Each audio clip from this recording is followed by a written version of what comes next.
Assalamualaikum warahmatullahi wabarakatuh. Ensiklopedia Al-Fatih kembali ke hadapan Anda untuk berbagi info Islami.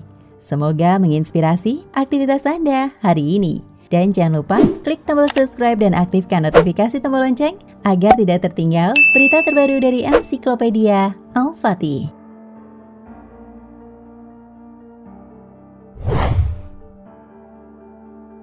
Allah Ta'ala berfirman, sesungguhnya bagi kaum Saba ada tanda kekuasaan Allah di tempat kediaman mereka, yaitu 2 buah kebun di sebelah kanan dan kiri.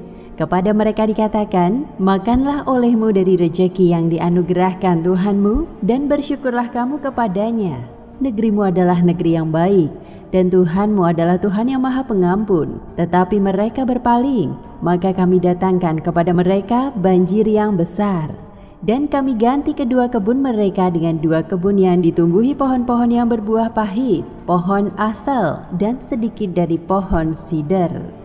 Quran Surat Saba ayat 15 hingga 16.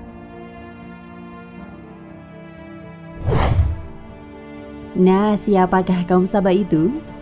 Kisah mereka yang diceritakan Al-Quran terkait erat dengan kisah Ratu Balqis yang memerintah Saba tahun 1000 sebelum Masehi. Dan puncak kekuasaannya pada zaman Nabi Daud alaihi salam dan Nabi Sulaiman alaihi salam. Seperti halnya kaum Samud, kaum Saba dianugerahi Allah tanah yang subur, serta kecerdasan dan pengetahuan yang mumpuni dalam bidang pengairan, pertanian, dan perniagaan. Walau hidup ribuan tahun yang lalu sebelum Masehi, mereka mampu membangun bendungan atau dam raksasa di Sungai Adanah yang terletak tepat di jantung ibu kotanya, yaitu Ma'rib, Yaman. Bendungan itu terkenal dengan sebutan Bendungan Ma'rib. Konon bendungan tersebut tingginya 16 meter, lebarnya 60 meter, dan panjangnya 620 meter. Berdasarkan perhitungan yang dilansir oleh ilmuwan Muslim Harun Yahya, total wilayah yang dapat diairi bendungan ini 9.600 hektar dengan 5.300 hektar termasuk dataran bagian selatan dan sisanya termasuk dataran sebelah barat. 2 dataran ini disebut Ma'rib dan 2 dataran dalam prasasti Saba.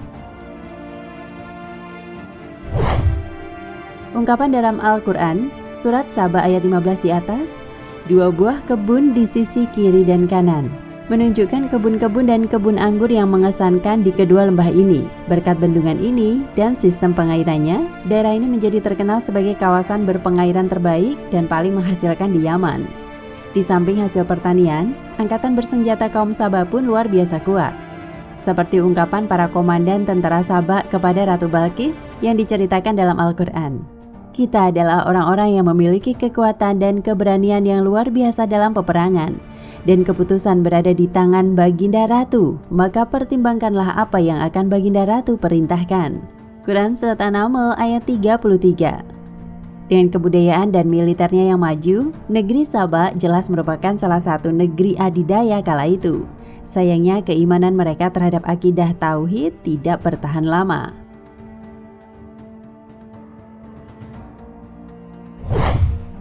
Banjir Arim. Seperti yang sering diceritakan, keinginan Ratu Balqis untuk beriman dengan akidah tauhid bermula selepas ia menerima sepucuk surat dari Nabi Sulaiman. Ratu Balqis dan rakyatnya kemudian beriman kepada Allah. Setelah Nabi Sulaiman dan Ratu Balqis mangkat sekitar tahun 926 sebelum Masehi, keimanan kaum Saba kepada Allah tidak bertahan lama. Raja kerajaan itu kembali mensyirikan Allah dengan kembali menyembah Dewa Al-Makoh, Dewi Bulan, dan Dat-Bat'an, Dewa Matahari.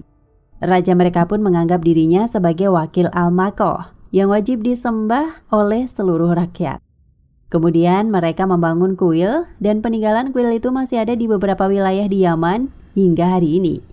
Ahli arkeologi menganggarkan lebih dari 3.000 kuil menempatkan patung Dewa Al-Makoh di Yaman. Tidak mengherankan jika kaum Saba akhirnya menerima nasib yang sama seperti kaum Samud, yang dibinasakan Allah lantaran kekufuran mereka kepada Allah. Bendungan yang setiap abadnya diperbaiki itu pun jebol pada tahun 542 Masehi. Runtuhnya bendungan tersebut mengakibatkan banjir besar Arim yang disebutkan dalam Al-Quran serta mengakibatkan kerusakan hebat. Kebun-kebun anggur serta ladang-ladang pertanian yang telah mereka tanami selama ratusan tahun hancur tak tersisa. Kaum Saba segera mengalami masa resesi. Setelah bencana banjir Arim, daerah tersebut mulai berubah menjadi padang pasir dan kaum Saba kehilangan sumber pendapatan mereka yang terpenting karena lahan pertanian mereka hilang. Kaum tersebut yang tidak mengindahkan seruan Allah untuk beriman dan bersyukur kepadanya, akhirnya diazab dengan sebuah bencana yang tidak mereka sangka-sangka. Menurut perhitungan mereka, bendungan itu tidak mungkin jebol, namun Allah Maha Kuasa. Setelah kehancuran besar yang disebabkan oleh banjir, kaum tersebut mulai terpecah belah. Mereka meninggalkan rumah mereka dan berpindah ke Arab Selatan, Mekah, dan Syria. Kota Ma'rib adalah kota yang sangat makmur. Letak geografisnya sangat strategis dan menguntungkan. Strategis karena menjadi rute perdagangan dengan beberapa kota di sekitarnya, dan menguntungkan karena Saba memiliki perkebunan yang memberi kemakmuran bagi rakyatnya. Hasil-hasil perkebunan kaum Saba sangat besar. Bahkan setiap tahun mereka berhasil meraup keuntungan. Adanya bendungan yang mereka bangun, Bendungan Ma'rib, membuat lahan-lahan perkebunan kaum Saba menjadi subur. Pendek kata, saat itu mereka benar-benar mencapai tingkat kemakmuran yang sangat tinggi. Seorang penulis Yunani, Pliny, yang sempat mengunjungi daerah ini mengatakan kota Ma'rib merupakan salah satu kota termodern saat itu. Pliny menambahkan, kawasan Saba dan sekitarnya begitu tampak hijau dengan perkebunan yang sangat luas. Hommel, Exploration in Bible Lands, Philadelphia, 1903 halaman 739. Karena itu Saba dikenal pula dengan sebutan Ma'rib yang berarti air melimpah. Beberapa aliran air berkumpul menjadi satu di lembah yang terdapat di sekitarnya. Dari lembah itu pula, penduduk negeri itu mengambil air dan menyirami kebun-kebun mereka. Dari perkebunan ini, Saba menjadi pusat perdagangan. Daerah atau kota yang berada di sekitarnya banyak membeli hasil perkebunan dari Saba dan kemudian memasarkannya ke negara atau daerah lain. Sumber-sumber sejarah menceritakan Saba memiliki sebuah kebudayaan khususnya dalam kegiatan perdagangan. Bendungan Ma'rib merupakan salah satu monumen terpenting dari kaum Saba. Konsep dan konstruksi Bendungan Ma'rib ini merupakan indikasi penting yang menunjukkan tingkatan teknologi kaum Saba. Kekayaan sumber daya alam dan tingginya teknologi yang dibuat kaum Saba diakui sejumlah ahli tafsir seperti Al-Qurtubi, Al-Maraghi, dan Abdullah Yusuf Ali. Sumber daya alam yang melimpah dan kegemilangan peradaban membuat kaum Saba menjadi sombong, ingkar terhadap nikmat yang diberikan, dan mendustakan utusan Allah atau Rasul.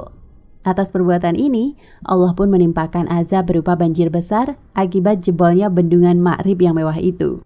Banjir besar itu dalam Al-Quran disebut dengan Sail al-Arim. Sail al-Arim berarti air yang meluap, melimpah, atau banjir besar.